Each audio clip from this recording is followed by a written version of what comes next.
Hello friends, welcome to Sunitha kitchen. ఈరోజు మన ఛానల్లో క్రిస్పీగా సూపర్ టేస్టీగా ఉండే ఆలూ బజ్జీలను ఎలా తయారు చేసుకోవాలో చూసేద్దాము. చిన్న చిన్న టిప్స్ పాటించినట్లయితే మనం పర్ఫెక్ట్గా బయట స్ట్రీట్ స్టైల్లో ఉండే విధంగా ఆలూ బజ్జీలను ఇంట్లోనే ప్రిపేర్ చేసుకోవచ్చు. ఇంకా టేస్టీగా కూడా ఉంటాయండి, బయట వాటికంటే కూడా ఆయిల్ పీల్చకుండా చాలా టేస్టీగా ప్రిపేర్ చేసుకోవచ్చు. ఇప్పుడు తయారీ విధానాన్ని మీకోసం సింపుల్గా చూపిస్తాను. ముందుగా అయితే మనం బంగాళదుంప బజ్జీల కోసము 2 బంగాళదుంపలు తీసుకోవాలన్నమాట. మీడియం సైజువి తీసుకున్నానండి. ఇలా కొంచెం పొడవుగా ఉన్నవి తీసుకున్నాను. చిప్స్ లాగా తురమడానికి ఈజీగా ఉంటుంది కాబట్టి ఇప్పుడు వీటిపైన ఉన్న చెక్కును తీసేసి శుభ్రంగా కడిగి ఇలాంటి ఒక చాపర్ తీసుకొని మనం ముందు చిప్స్ లాగా చేసుకోవాలన్నమాట. ఇలా అయితే మనకి ప్రతి ఒక్కటి ఈవెన్గా వస్తాయన్నమాట, సమానంగా. ఇలా పల్చగా మీకు ఇష్టం లేదు అంటే కనుక సపరేట్గా నైఫ్తో కట్ చేసుకోండి. అలా అందరికీ రాదండి, ఇలా చాపర్ తీసుకుంటేనే బెటర్.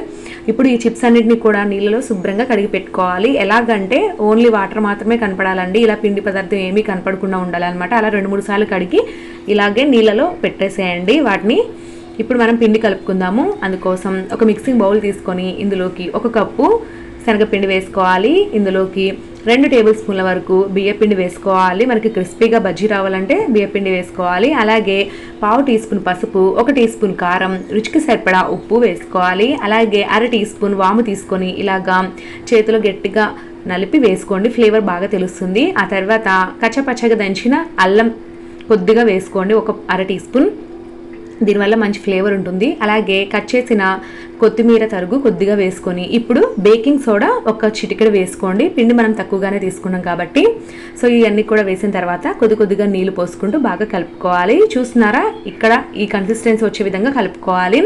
ఇప్పుడు మనము ఇందులోకి ఒక బంగాళదుంప చిప్ని ఇలా పెట్టి ముంచినట్లయితే ఇలా ఈజీగా జారుడుగా రావాలన్నమాట. ఇది పర్ఫెక్ట్ కన్సిస్టెన్సీ అండి. ఇలా కలిపి పెట్టుకున్న దాంట్లో కొన్ని చిప్స్ వేసేసుకొని ఇలాగ మనం బజ్జీలాగా ప్రిపేర్ చేసుకోవాలి. ఆయిల్లో వేసేసుకోవాలన్నమాట. ముందుగానే ఆయిల్ని డీప్ ఫ్రైకి సరిపడా వేసి వేడి చేశానండి. ఆయిల్ బాగా వేడిగా ఉండగానే బజ్జీలు వేసేసుకోండి కడాయికి సరిపడా. ఇవి కాస్త చిన్నగానే ఉన్నాయి కదా, సో ఎక్కువగానే పడతాయండి, 10-12 దాకా పడతాయి అన్నమాట.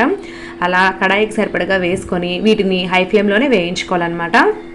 వీటన్నిటిని రెండో వైపు ఫ్లిప్ చేసుకొని అటువైపు కూడా క్రిస్పీగా అయ్యేంత వరకు వేయించుకోండి. చాలా ఈజీ ప్రాసెస్ అండి. సో ఇలాగా కొంచెం పైన ఎర్రగా వస్తున్నాయి అనగానే, అంటే క్రిస్పీగా అవుతున్నాయి అనగానే ఇంకా మనం పక్కకు తీసేసుకోవాలన్నమాట. ఇంకా ఎక్కువగా ఉంచేసామంటే ఆయిల్ ఎక్కువ పీల్చేస్తాయి అన్నమాట. సో ఇలాగే మిగతా చిప్స్ని కూడా బజ్జీలాగా చేసేసుకోండి. ఇలా చేసుకోవడం వల్ల చాలా ఈవెన్గా వస్తాయండి, అన్నీ కూడా ఒకే సైజులో. ఇలా కాదు, కొంచెం ఆలూ ఫ్లేవర్ అనేది ఎక్కువగా కలపాలి అనుకుంటే మాత్రం మందంగా కట్ చేసుకోవచ్చు నైఫ్ తీసుకొని. అలా చేసుకున్నా కూడా బాగానే ఉంటుంది. సో వీటితో పాటుగా ఘాట్లు పెట్టుకున్న పచ్చిమిర్చి, కరివేపాకు వేయించి తీసుకున్నట్టయితే వీటితో పాటు నంచుకొని తింటే చాలా బాగుంటుంది. చివర్లో కొంచెం కారం, చాట్ మసాలా పైన చల్లుకొని తినండి, చాలా బాగుంటుంది. చూసారా ఎంత క్రిస్పీగా వచ్చాయో? ఇలాగే మీరు కూడా ట్రై చేయండి, పర్ఫెక్ట్గా వస్తాయి. ఈ రెసిపీ కనుక మీకు నచ్చినట్లయితే వీడియోని లైక్ చేసి మీ ఫ్రెండ్స్ అండ్ రిలేటివ్స్కి వీడియోని షేర్ చేయండి. Thank you for watching.